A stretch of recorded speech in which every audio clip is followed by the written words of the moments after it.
Good day. This is Dr. Conrad Miller, MD, and I'm here today to talk to you about the worst thing happening on the planet right now, the TransPacific Partnership, abbreviated TPP, which involves 800 million people, 40% of the economic activity on the earth, and is the largest free trade deal ever produced in the history of the earth. But you haven't heard about it because it's not on your radio, it's not on your TV, unfortunately. They've had 24 meetings in secret over the last several years, mostly corporations and trade representatives of 12 countries around the Pacific Rim, including the United States, Canada, Peru, Vietnam, Australia, New Zealand, Japan, and the door is being left open for China, South Korea, Russia, India, and any other countries that will step in.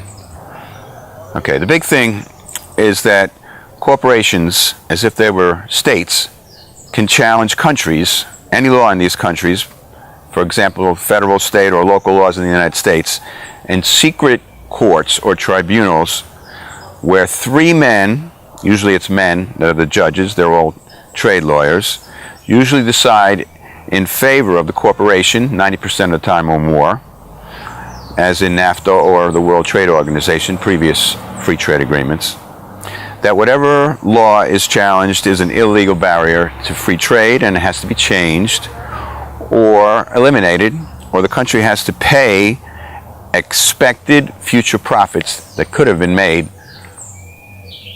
because the law was enacted. Of course, nobody wants to pay those. So in these courts, the corporations are empowered to sue for environmental laws, health laws, consumer laws, zoning laws, or any other public policies that the corporations claim are either undermining their rights or diminishing their expected future profits. And when these rulings are made in secret, no affected parties can attend the tribunals, including small business owners or workers, local residents, or potentially poisoned people. Just the lawyers for the corporations and those of the challenged country are allowed to attend these tribunals behind closed doors. And the judges one day may be lobbyists for the corporations, and the next day they may be judges. Just three of them. And this is called the investor-state dispute settlement. The most horrific thing about these courts or tribunals is that once a decision is made, there can be no appeal to a real court, because the TPP tribunals will be the highest court, above our Supreme Court, if we sign on to this trade agreement. Sign the TPP, we sign away our country's sovereignty and democratic rights as trade agreements supersede national laws.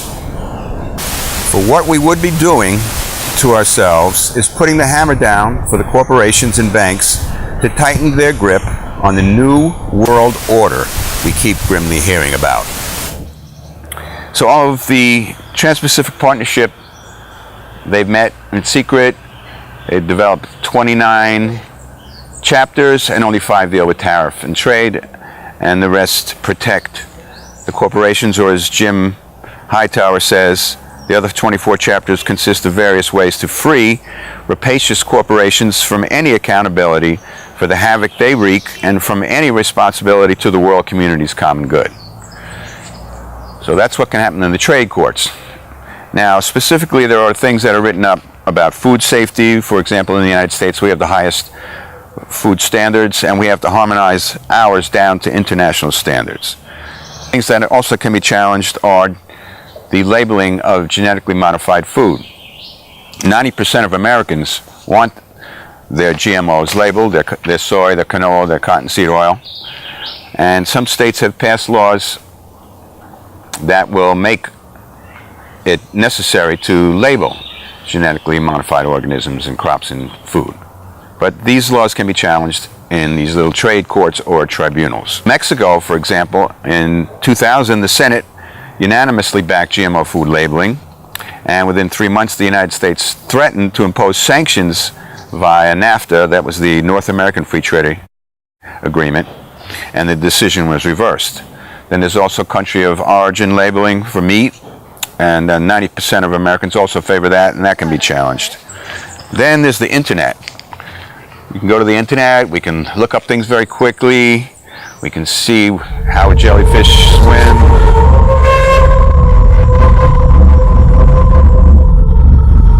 or how the weather is in Austin, Texas in a few seconds. There was a battle over this and net neutrality that we did win in the United States, where the corporations like AT&T and Comcast wanted to make a slow lane for average users and a fast lane for corporate users. But with the TPP, it's already been set up for corporate created content, giving copyright protection for that for 120 years. And the deal will also transform internet service providers into a private Big Brother police force empowered to monitor our user activity, arbitrarily take down our content, and cut off our access to the internet. Now we also have Buy America, Buy Austin, Buy Our Own Country, and we have these deals for government procurement where, for example, the government buys cars or only buys things that aren't made by child labor. And the U.S. procurement market is $1.7 trillion, very big market. Everybody wants to get into it. All the TPP countries want to get into it. And the TPP locks in and expands privatization and deregulation of public services. And now, public services that weren't accessible to corporations will be under the TPP, including transportation, water treatment, corrections, education, healthcare.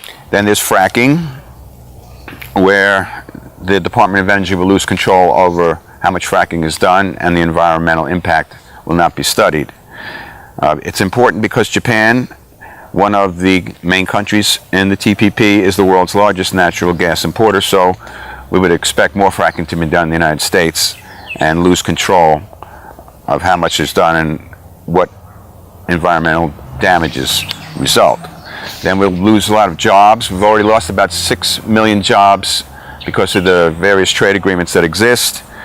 And the U.S. corporations would get special foreign investor protection to limit the cost and risk of relocating their factories to low-wage nations that sign on to this agreement.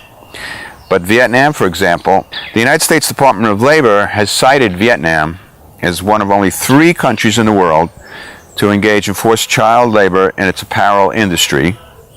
Plus, surveys cited unsafe working conditions in its apparel industry. This is important because Vietnam is the second largest exporter of apparel to the United States, behind only China. Instead of suspending trade talks with Vietnam until it meets basic international standards for human and workers' rights, we're rewarding them with duty-free access. The TPP would block federal, state, and local governments from taking action to boost job creation, which is kind of outrageous. And then we have the banks.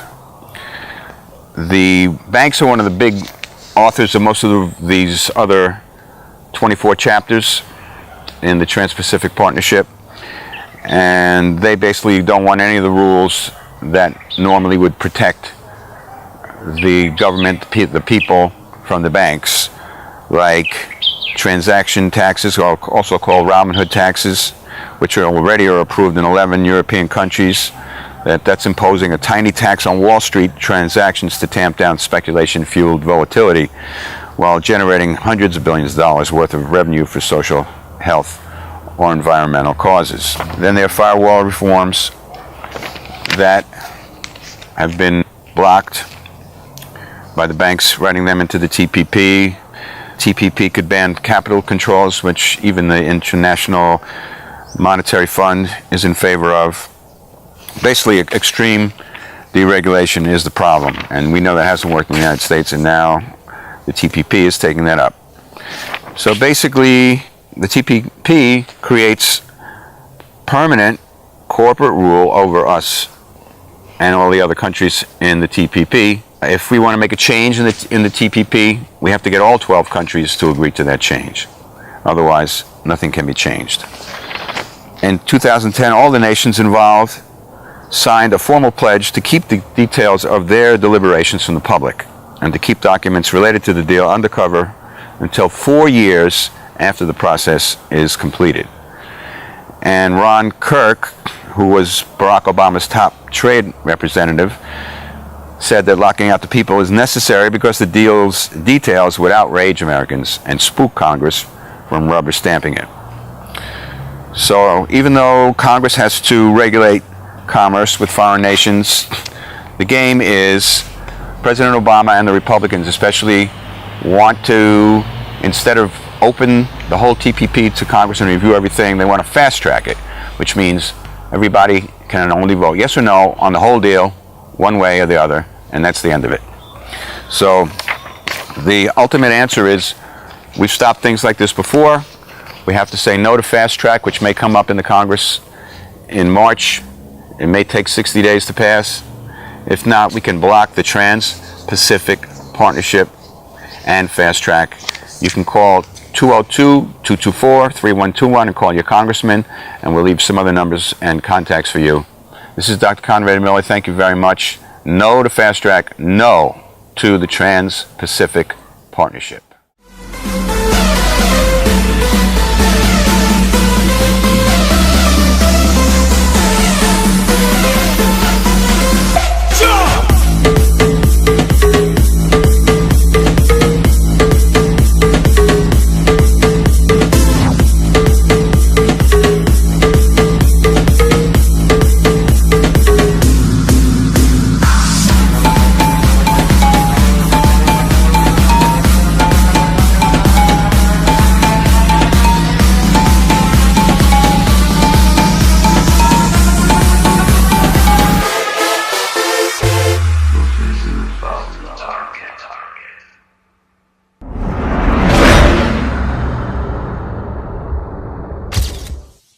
Russia, India, and any other countries that will step in.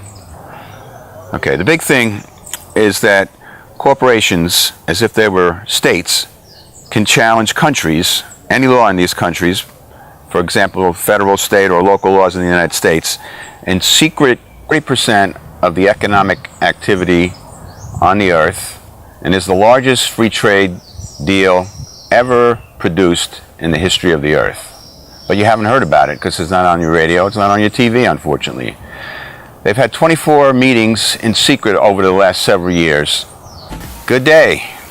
This is Dr. Conrad Miller, MD, and I'm here today to talk to you about the worst thing happening on the planet right now, the Trans-Pacific Partnership, abbreviated TPP, which involves 800 million people, mostly corporations and trade representatives of 12 countries around the Pacific Rim, including the United States, Canada, Peru, Vietnam, Australia, New Zealand, Japan, and the door is being left open for China, South Korea,